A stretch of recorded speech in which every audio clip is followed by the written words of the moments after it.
오전에 우리 장관께서는 책임감을 느낀다라고 말씀을 하셨고요. 교육부 전수조사 그리고 자체 책임 강화 이런 부분에 대해서도 언급을 하셨습니다.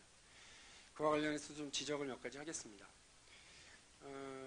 교육부 감사에서 적발된 사립대학들에게 주의나 경고로 끝난 게 몇 건인지 혹시 알고 계십니까? 정확한 건수는 기억을 못하는데 제가 지금 저 PPT에 나와 있는 걸 말씀드리면 비행위자의 90% 이상이 징계라고 보기 어려운 경고나 주의로 끝났습니다. 또 교육부가 고발이나 수사 의뢰를 하더라도 대부분 처벌을 받지 않거나 손방망이 처벌로 끝났고요. 제가 교육부가 고발한 전체 220건을 분석을 해봤는데요. 90건, 그러니까 41%가 아무런 처벌을 받지 않았습니다. 처벌을 받았다 해도 벌금 몇백만 원에 그쳤고요. 사학비리의 규모는 수천억 원의 규모인데 처벌은 고작 많아야 벌금 몇백만 원이라는 것이 현실입니다. 다음 PPT 보시면 이제 교육 이거는 뭐 우리의 법의 한계고 사법부의 문제라고 치더라도요. 교육부가 고발한 것을 보아도 좀 성의가 없습니다. 제가 고발장 수사 의뢰서를 받아 보니까 한 장짜리 태반이고요. 두 장짜리, 세 장짜리 뭐 간단한 문건이 전부입니다. 부침 자료나 감사 결과 보고서만 붙여서 제출했다고 합니다. 그런데 경기도교육청을 보면요. 작년에 이덕선 한유총 이사장을 고발한 고발장을 보시면 사진에 나와 있는 것처럼 고발장이 모두 11장이고요. 첨부 서류가 한 박스가 됩니다. 그러니까 교육부는 뭐 저 술렁술렁 이렇게 고발했는지 모르겠습니다만 어쨌든 경기도교육청은 작년에 국민들의 관심이 있어서 그랬는지 아주 적극적으로 이렇게 고발하고 관련 서류를 이렇게 제출을 한 겁니다. 우리 국민들로서는 교육부가 혹시 봐주려고 하는 거 아니냐라고 하는 생각까지 하실 수 있습니다. 현재 교육부가 17개 대학 감사 진행하고 계시죠? 네. 이 감사 끝나면 감사 결과에 따라서 고발이나 수사 의뢰 하실 수 있는 거 아닙니까? 그렇습니다. 예. 그러면 고발이나 수사 의뢰를 하는 기준이 뭡니까? 있습니까? 예, 이제 정해진 기준에 따라서 그 범죄 혐의가 있거나 저희가 다 조사할 수 없는 부분과 관련해서는 수사 의뢰합니다. 그렇습니다. 그러니까 저기 써놓은 것을 보면 제대로 된 기준이 없다 이 얘기입니다. 답변을 보면 알 수 있고요. 자, 사학혁신위 백서에 이런 내용이 나와 있습니다. 비슷한 규모의 금액 횡령 및 회계 부정을 적발하고도 A 학교에서는 임원 취소 승인, 취임 승인 취소, 그리고 B 학교는 그냥 경고 처분으로 끝나는 등 일관성 없는 처분이 이루어져 형평의 문제가 야기됐다. 이게 사학혁신위원회 백서에 나와 있는 내용입니다. 대부분 손방망이 처벌을 내렸고 고발을 해도 절반이 무혐의로 끝나고 고발을 하는 기준도 이렇게 들쭉날쭉이니까 어마어마한 사립대학의 비리가 지금까지 만연되어 있고 교육부의 책임이 적지 않다 이런 지적이 있는 겁니다. 하나 더 말씀드리면 교육부가 지난 여름에 사학비리 특별신고를 받았습니다. 그때 제보가 된 건수가 모두 300건이 접수가 됐습니다. 문제는 교육부가 이 신고건에 대해서 손을 놓고 있다는 겁니다. 의원실에서 교육부가 언제 어떻게 무슨 조사를 했는지 질의를 했더니요. 권익위에 물어보세요라고 하는 답변이 왔습니다. 교육부가 나서서 사학비리 신고는 받아놓고 정작 처리는 나몰라라 하고 계십니다.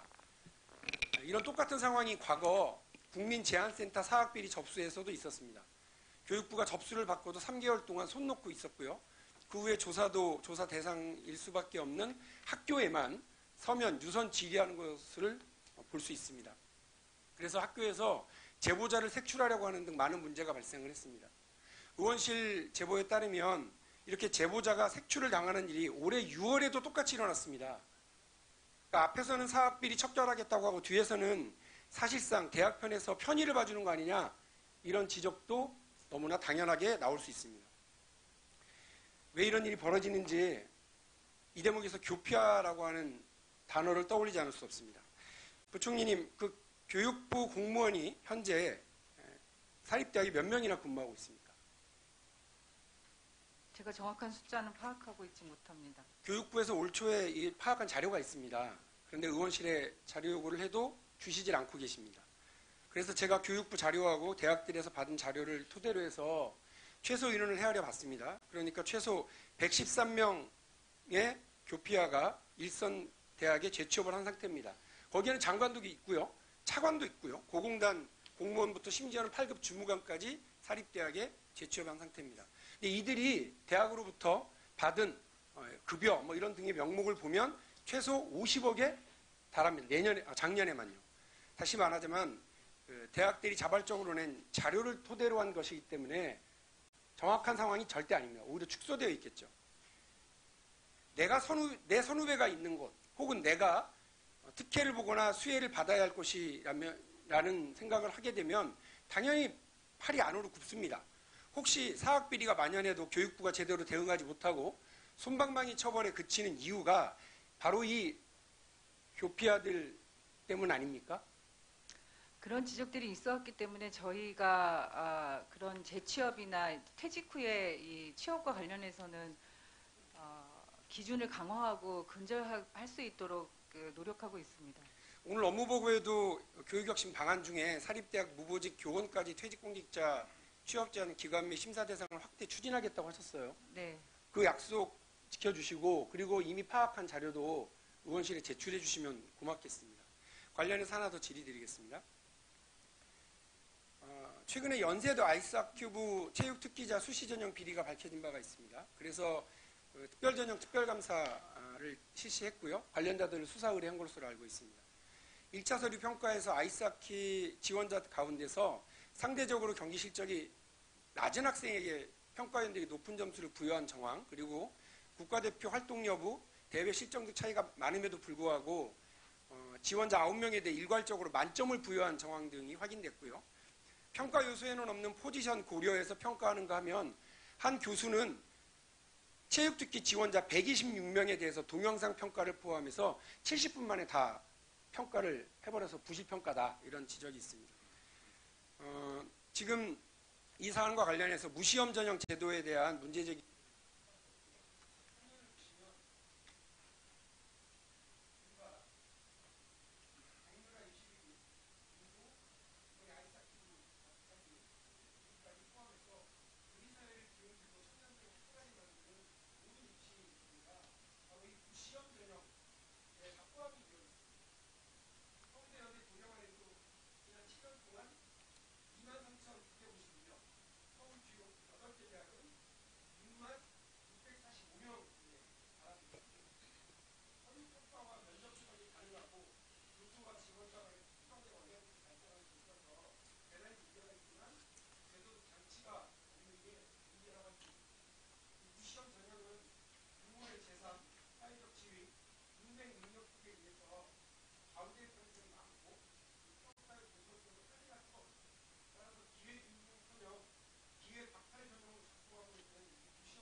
예, 특기자 전형과 관련해서도 제도 개선 고민하고 있습니다.